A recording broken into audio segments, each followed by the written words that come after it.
We are here with Cheyenne Richards. Cheyenne, how long have you been playing the game of darts? Unfortunately, a very long time. Probably close to like 14 years. Yeah, you started off as a youth player. Tell us about the experience of being a youth player versus how you experience the game now. Whenever I was a youth, there wasn't many youth events to actually play in, so I was really in just all of your adult events. So now that they've opened that door, it's a great thing for all the young people coming up. But it was rough walking into a room full of very good women who've been playing for like a long time to have to be able to beat them, and it was a struggle.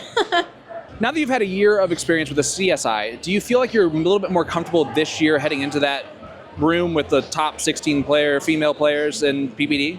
Not necessarily. It's always going to be a battle between every one of these women that you play, and so even if I had 1 year of experience, it's still kind of a battle. It's scary walking in every time and just hoping for the best. So tomorrow morning when you wake up, you have that walk on. It's a big production that we do. When is it going to be go time for you? When are you going to actually settle in, get focused, and get ready to go? As soon as I open my eyes, my plan is to get here and throw as many darts as possible, and then do your walk on and your entertainment thing, and then just go straight into here goes. Final question for you. What are your expectations for tomorrow? What are you trying to accomplish? I want to shoot well. I would like to be able to say that I want to take Chrissy down and I want to be able to put my name on the plaque, but at the same time, I hold myself to a standard, and as long as I shoot well, I can't be mad if I win or lose. And so that's where I'm holding myself. Cheyenne Richards, one of the favorites for this year's Women's CSI. Cheyenne, thank you so much for your time. Thank you so much.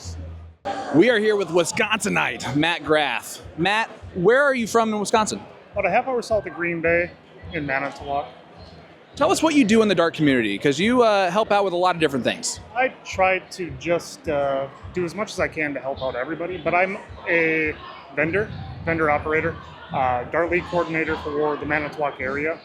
I come down here a couple days early to help set up and make sure everything's running the way it needs to before everyone pops in. So, as a vendor, it's really cool, obviously, to see your players do well. You're obviously a player yourself in the top level. How did you come up with that throw? Not gonna do it. So don't ever throw like me.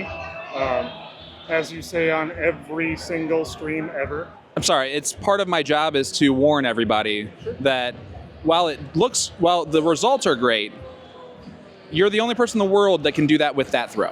The number of people that I've had this week that have came up to me and asked me to teach them how to throw like that, and I'm just, nope, absolutely not. Do not ever try. You're going to have Tommy John surgery next week. So how many times have you had Tommy John surgery? 0. That's good. A hard 0, yep. So Matt, at the top level, right, you're entering into these rooms with these amazing players. What is it like as a top player, pressure-wise, to perform well with the players that you play against? Eventually, you just get to the point where you don't feel the pressure anymore. You need to think of one dart at a time. I've been telling some of my colleagues this week that I'm throwing with, I said, don't think about the next dart. Worry about the dart that you're throwing right now. Because if you're looking past that, you've already gotten yourself out of your own mindset of where you need to be. Which is tough to do, especially in the top levels, because you may be 145 points behind. Like, there's so many different variations, but at the end of the day, you still have to be in control of your own darts. And if you're not, you're leaving early. You don't want that. Exactly. And as a vendor, it's got to be a little bit of a pride thing for you to see your players show up here. Wisconsinites are a big deal now. That's a big, huge mecca of darts. You got Whammo, you got all of that stuff. Is it really cool to see the CSC Challenger Series field, even with half the field is almost Wisconsinites? Obviously, you've been to Whammo. You've seen what that room looks like. It's you walk in the door. You got to be able to play. You got to be ready to go right away. And being in that dart community, does that help you perform at a place like this? It does. It makes sure that you are mentally capable of preparing for every dart, every game, every match. So, Matt Graff, Wisconsinite, thank you so much for your time, man. And again, don't throw like Matt. Matt. Ever. Don't do it. Thanks, buddy. I'm here with Alyssa Evans, a CSI participant tomorrow. Alyssa, how long have you been playing the game of darts? Since 18 years old, however, not competitively. I started shooting competitively 2 years ago when I moved to Arizona. And in Wisconsin, there wasn't a lot of TOC back then.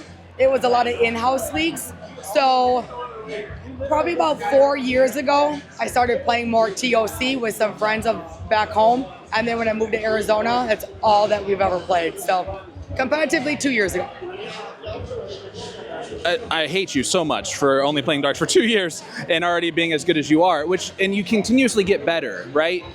You are someone tomorrow that if I said was a dark horse in this tournament, would you agree with that? Yeah. And I would, for the fact of I know what I can do, but I also know to a point I can get into my head. So if I can just play my own game, I know I can beat any woman in this competition. Did you have that same feeling last year in the CSI? No, because Olivia Terry is my idol, and I love Chrissy Grimmel, and I know, not sounding negative, but I would lose to them. But if you ask me today, because both of them have given me so much confidence, and playing with Chrissy in Chicago, she has taught me a lot and what I should do and what I shouldn't do. In my own head wise, I know that I could beat both of them. What advice would you give to any other females that are in your position of having a shorter boyfriend or fiance or husband? Don't do it. What if he's really cute like Mike? Don't do it. The snort's going to be the best part of the whole camera. The whole interview, it's just going to be the laugh. Alyssa, you are one of the most wonderful people in the game that we have gotten to know. You're an excellent supporter, first and foremost, and it's easy to root for someone who roots so hard for other people. So thank you so much for your time, and I wish you all the best of luck tomorrow. Thank you so much.